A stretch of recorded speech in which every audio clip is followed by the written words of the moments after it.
Yes friends, ఇప్పుడు organising and it's process చూద్దాం. Organisation ఏంది అండ్ ఆర్గనైజింగ్ ఏంది అండ్ ఇట్స్ ప్రాసెస్ ఏంది అనేది డీటెయిల్గా చూద్దాం. బట్ ఆర్గనైజింగ్ అంటే ఏంటి అంటే సింపుల్గా చెప్పాలంటే అరేంజ్మెంట్ అనమాట. ఒక ప్రాపర్ వేలో అరేంజ్ చేసుకోవడం అంతా ఆర్గనైజింగ్ అనమాట. ఏంటి అంటే ఫ్రెండ్స్, ఇప్పుడు ఎగ్జామినేషన్ పాయింట్ ఆఫ్ వ్యూలో ఆర్గనైజింగ్ గురించి ఇన్ డీటెయిల్గా రాయాల్సి వస్తుంది కాబట్టి దాని ఎక్స్ప్లెనేషన్ అనేది మనం కొంచెం చూద్దాం. ఫస్ట్ మీనింగ్ ఏంటి అంటే organising is the process of identifying and grouping the similar work.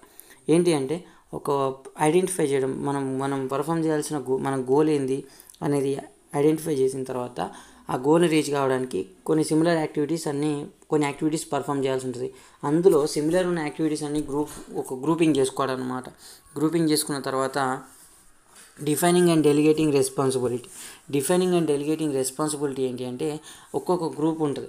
Suppose HR department అనుకోండి, ఫైనాన్స్ డిపార్ట్మెంట్ అనుకోండి, అండ్ మార్కెటింగ్ డిపార్ట్మెంట్ అనుకోండి. వాళ్ళకి అందులో ఉన్న ఎంప్లాయీస్కి మనం వాళ్ళకి చెప్పాలన్నమాట వాళ్ళ రెస్పాన్సిబిలిటీ ఏంది, వాళ్ళ అథారిటీ ఏంది అనేది. ఒక్కొక్క ఎంప్లాయీ ఎంతవరకు డిసిజన్స్ తీసుకోవచ్చు, ఎంతవరకు వాళ్ళు డిసిజన్స్ ఇంప్లిమెంట్ చేసుకోవచ్చు, వాళ్ళ లిమిట్స్ ఏంటి అనేది మనం చెప్పాలన్నమాట.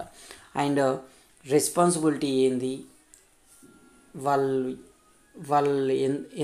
ఎలా పని చేయాలి, వాళ్ళు ఒకవేళ ఫెయిల్ అయితే వాళ్ళ రెస్పాన్సిబిలిటీ ఏంది, వాళ్ళు ఎవరికి వాళ్ళ పనిలో వాళ్ళు ఫెయిల్ అయ్యారు అనుకోండి, వాళ్ళు ఎవరికి అకౌంటబుల్ అంటే ఎవరికి సమాధానం చెప్పుకోవాలనే విషయం మనం అక్కడ ఆర్గనైజింగ్ అనేది అన్ని సెట్ అరేంజ్ చేసుకొని పెట్టుకోవడం అనమాట.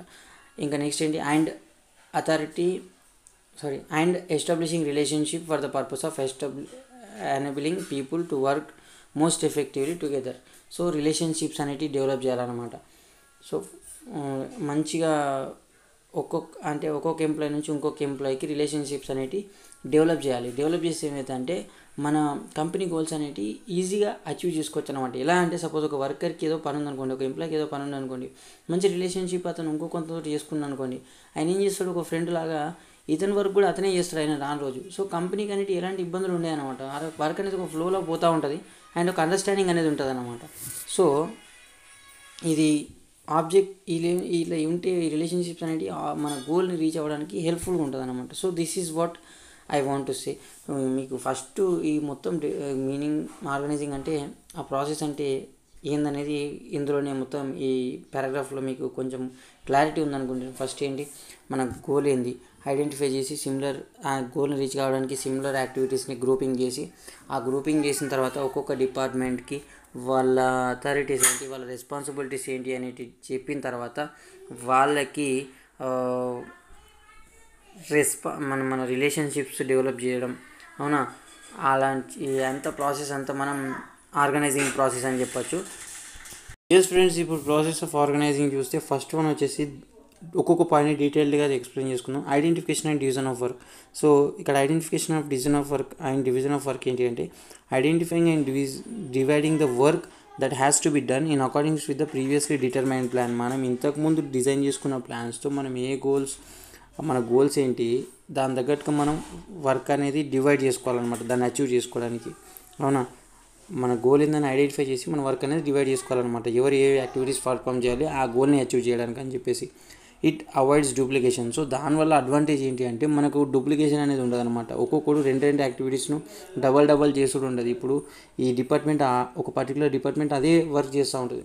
సో ఆ పర్సన్ ఏం చేస్తాడంటే ఇంకొక వర్క్ అనేది అంటే ఇప్పుడు ఫైనాన్స్ డిపార్ట్మెంట్లోకి ఎంటర్ కాడు, మళ్ళీ ఫైనాన్స్ డిపార్ట్మెంట్లో ఉన్నాయన మార్కెటింగ్ డిపార్ట్మెంట్లోకి ఎంటర్ కాడు, మార్కెటింగ్ డిపార్ట్మెంట్లో ఉన్నాయన ఫైనాన్స్లోకి ఎంటర్ కాడు. ఎవరి వర్క్ వాళ్ళే పర్ఫామ్ చేస్తారు కాబట్టి ఇట్లా డూప్లికేషన్ అనేది ఉండదు అనమాట. అవునా, నెక్స్ట్ అడ్వాంటేజ్ ఏంటి అంటే division of work reduces the work load. So ఇప్పుడు వర్క్ డివైడ్ చేయడం వల్ల ఏమవుతుందంటే ఎంప్లాయీస్కి కొంత వర్క్ మాత్రమే పర్ఫామ్ చేయాల్సి ఉంటుంది అనమాట. హెచ్ఆర్ డిపార్ట్మెంట్ వాడు హెచ్ఆర్ డిపార్ట్మెంటే వాళ్ళ వర్కే చేసుకుంటారు, ఫైనాన్స్ డిపార్ట్మెంట్ వాళ్ళు ఫైనాన్స్ డిపార్ట్మెంటే చేసుకుంటారు. సో అట్లా ఏంటంటే వర్క్ లోడ్ అనేది తగ్గుతుంది అనమాట. అన్ని పనులు ఒక్కడే చేయకుండా ఎవరి పనులు వాళ్ళకు ఉంటాయి కాబట్టి వర్క్ లోడ్ అనేది తగ్గుతుంది. నెక్స్ట్ ఏంటి అంటే ఆ ఐడెంటిఫై చేసిన తర్వాత వర్క్ని డివైడ్ చేసిన తర్వాత డిపార్ట్మెంటలైజేషన్ చేయడం అనమాట. అంటే వేరియస్ డిపార్ట్మెంట్స్ని ఫామ్ చేయడం. మనం అక్కడనే వర్క్ని డివైడ్ చేసినామంటే ఇంకా departments next step departments form చేయడం. ఏంటి, ఫైనాన్స్ డిపార్ట్మెంట్ అని, హెచ్ఆర్ డిపార్ట్మెంట్ అని, అంటే హ్యూమన్ రిసోర్స్ డిపార్ట్మెంట్ అని, మార్కెటింగ్ డిపార్ట్మెంట్ అని, టెక్నికల్ డిపార్ట్మెంట్ అని, ఇలాంటి డిపార్ట్మెంట్స్ ఫామ్ చేస్తాం అనమాట.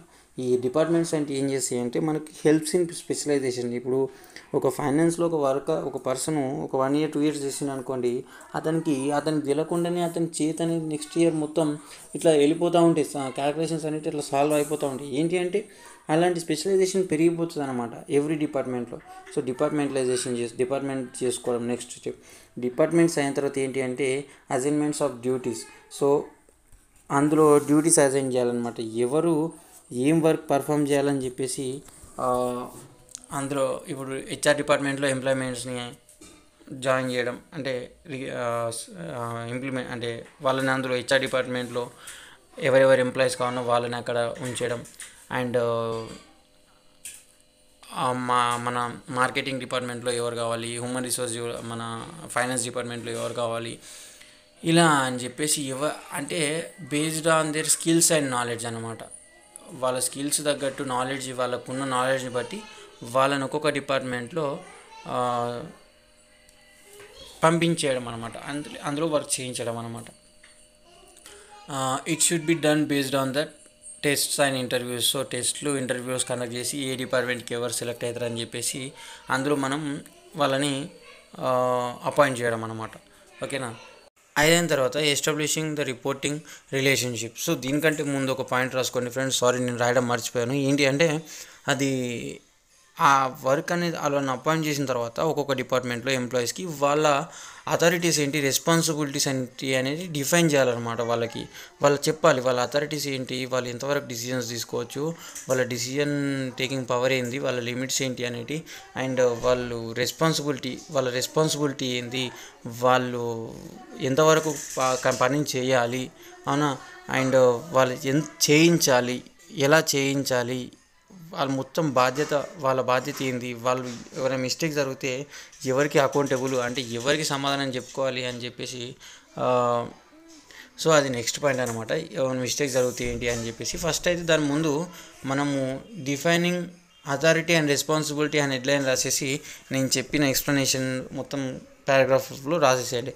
దాని తర్వాత వచ్చేసి ఏంటి అంటే establishing the reporting relationship. So in case ఏమైనా తప్పులు జరిగితే అవునా, లేదా మన ప్రాజెక్ట్ కానీ ఫినిష్ అయితే, ఒక ఎంప్లాయీ ప్రాజెక్ట్ ఫినిష్ అయితే వానికి ఇచ్చిన ప్రాజెక్ట్ అతను ఎవరికి సబ్మిట్ చేయాలి అనేది ఒక రిలేషన్షిప్ అనేది అతనికి చూపెట్టాలన్నమాట. సపోజ్ నువ్వు ఇతనికి ఏమన్నా డౌట్స్ ఉంటే ఇతనికి అడగాలి, నీ ప్రాజెక్ట్స్ అని ఇతనికి సబ్మిట్ చేయాలి అని చెప్పేసి అతనికి చెప్పాలన్నమాట.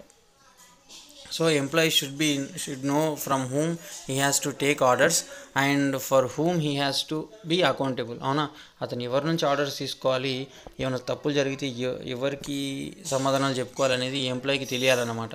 Next establishing the close relationship between among the employees. వాళ్ళకి ఒక మంచి రిలేషన్షిప్ అనేది డెవలప్ చేయాలన్నమాట.